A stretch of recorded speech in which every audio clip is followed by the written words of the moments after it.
Santé, décentralisation du SAMU national. Après Saint-Louis, une deuxième antenne régionale vient d'être implantée à Kaolack.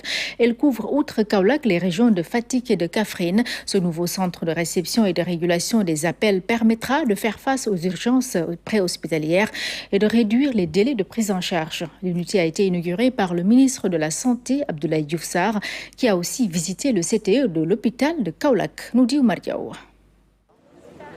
Des ambulances médicalisées du SAMU national désormais dans la capitale du Saloum.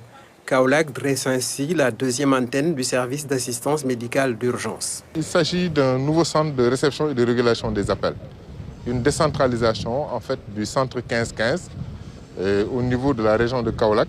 Cette antenne du SAMU national couvre une vaste zone comprenant les régions centres de Kaolack, Fatick et Kaffrine.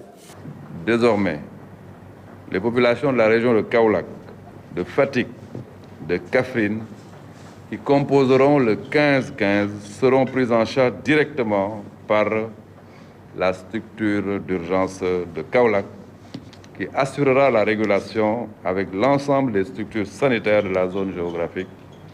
Le 15-15 est un numéro vert, c'est-à-dire gratuit, que tous les citoyens peuvent appeler. Les témoins peuvent appeler au niveau de ce centre de réception et de régulation des appels pour que l'appel d'urgence soit traité et que des équipes soient peut-être envoyées sur place pour prendre en charge les gestes de secours et éventuellement acheminer les malades vers les structures de santé dans les plus brefs délais.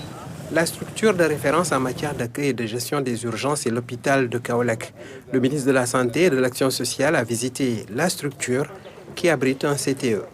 La prise en charge des cas Covid graves a été au cœur des échanges avec la direction et le personnel soignant. Avant la Covid, on n'avait que 2 lits sur les 10 qui avaient un respirateur et étaient complètement normés. Présentement, nos 10 lits de réa sont entièrement aux normes. Le débit d'oxygène de l'hôpital qui parfois nous pose problème pour la prise en charge de certains malades qui ont besoin d'être mis sous ventilation non invasive. Ça, c'est un problème. Le ministre s'est engagé à diligenter toutes les actions pour permettre à l'hôpital de mieux fonctionner. La Banque mondiale, à travers le projet REBICE et la coopération luxembourgeoise, ont fortement appuyé l'implantation du SAMU national à Kaolack.